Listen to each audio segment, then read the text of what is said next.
Adik Madiha Hairul Badrisyah. Adik Madiha yang berumur 10 tahun membawa tema I Know Upcycle yang futuristik dan lestari. Bahan utama yang digunakan plastik polietilena putih dan perincian sulur plastik.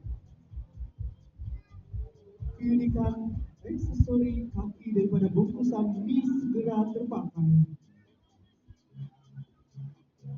Mesej yang disampaikan mengangkat nilai kreativiti dalam kita semula demi menyelamatkan alam sekitar dan mengurangkan sisa plastik dunia.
Seterusnya dijemput adik Rasha Jenika binti Muhammad Azhar.